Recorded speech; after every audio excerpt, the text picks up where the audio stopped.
Hello, my beautiful souls. Welcome sa ating tarot reading sessions. Keep in mind, general reading po ito. Maring mag-resonate, maring hindi. Kunin nyo na lang po kung para sa inyo and leave the rest. Maaari mag-shift na energies or magkabaliktad ang sitwasyon. Kaya kayo na pong bahala kung saan kayo nakalugar sa reading natin. Okay? So, let's see.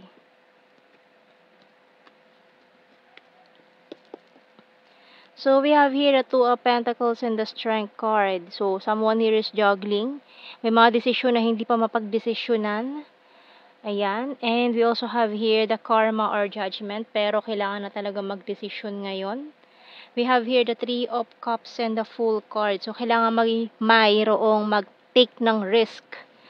Ayan. So, we have here the Lovers. Wow. And, Three of Swords and this Temperance. So, ang tagal, may naghihintay dito ng matagal ng panahon, pero mukhang may sumuko na sa paghihintay. Kasi parang iniisip niya na, ay, wala na siguro tong pag-asa, nawala na ng pag-asa. Pero kasi yung taong hinihintay niya, ay hindi pa rin makapag-decide hanggang ngayon. Nako. Bottom card, Ace of Cups. Pero, we have here the Ace of Cups and the Three of Cups. So, mukhang itong taong hinihintay mo, makakapag-decide na siya ngayon to take this leap of faith. Ayan. So, magte-take na siya ng risk to be with you. Ayan. So, talagang maaaring pipiliin ka na nitong taong to over or magiging priority ka na niya this time. So, tingnan natin anong message ng Archangel natin dito. Kasi ang tagal mo tong hinintay eh. For some of you, parang kung kailan sumuko ka na, tsaka siya dumating, tong taong tong hinihintay mo. So, tingnan natin.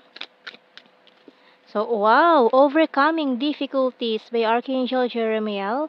The worst is now behind you and you're surmounting any previous challenges. So, yun naman pala, So, ito mga pinagdaanan mo na mga pagsubok, ay nilampasan mo na. So, very smooth na yung road na dinadaanan mo ngayon. So, makakapag-relax ka na. And then, maaaring matagpuan mo na rin itong taong hinihintay mo. Wow! Diba? So, very, may mga energies tayo dito, specific signs. Leo, Gemini, and Sagittarius. So, tingnan natin mga messages natin dito sa ating signs, mga signs and symbol cards.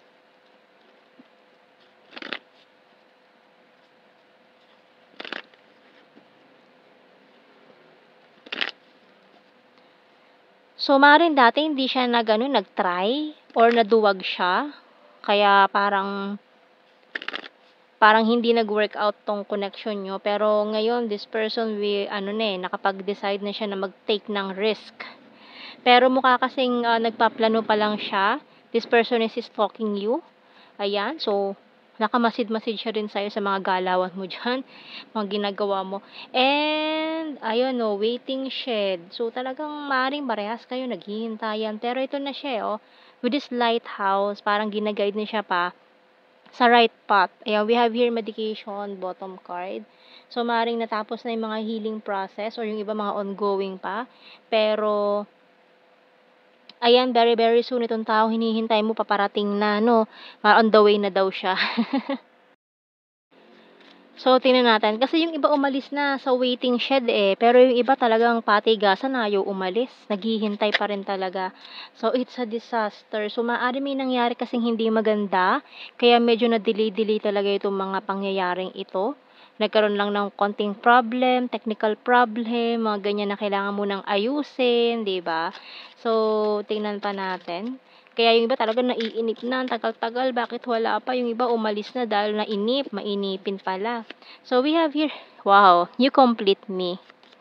Caught in the middle, kasi yan nga parang, siya, juggling siya, hindi niya malaman kung ano ba, nasa gitna siya hindi siya makapag-decide kung ano ba talaga yung uunahin niya, magiging priority niya.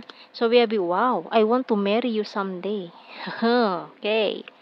And I hate my pride and ego. So, ito pa, isa sa mga humahadlang, itong pride and ego niya, kailangan niya na itong lunukin. Ayan. And you're so hot. Pero lulunukin niya na daw yan. Uy, isa sa surprise. I want to surprise you. Kaya siguro wala kang idea na mangyayari to kasi surprise nga sana kaso. Ayan eh. You're my rest and my healer. I have fear and anxiety. So, ito pa, isa sa mga humahad lang sa kanya. Natatakot siya, dinadaga-daga. Ayan, di ba? So, kuha pa tayo ng mga messages natin dito.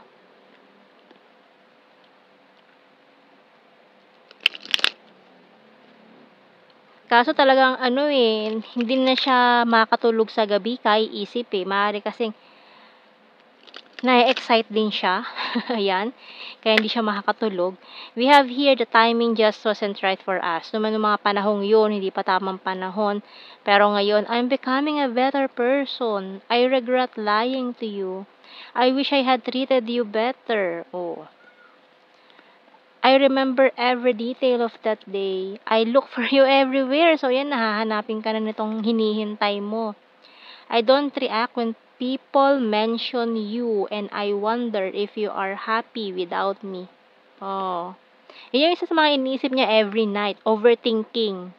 So, we have here, I bury myself in work to forget you pero hindi nag-work out. Ang papaka-busy niya. So, siguro very workaholic tong taong to. Yun ang kanyang priority sa buhay, ang kanyang work. Kaya hindi kanya magawang i-priority. Pero ngayon, talaga ready na siya mag-take ng leap of faith. Gusto niya na mag-take ng risk to be with you, to try this connection. Kasi talagang hindi ka na makalimutan nitong taong to. Hindi na wala sa isip niya. Alam mo yung sobrang tagal na siguro, pero araw-araw, hindi ka nawawala sa isip nitong taong to. So, kuha tayo ng mga initials. Okay, C, H, Y, Z, S, M, W, J, V, I, bottom card. So, let's see sa ating blue card. We have here, ayan, regret and confessions. Ayan, si runner. The running man. So, tumakbo eh. Umiwas to sa'yo eh. Pero ngayon, marami siyang pinagsisihan sa buhay niya. And ngayon, marami siyang mga gustong aminin, sabihin, mga ganyan. And let's see sa ating general signs and the messages.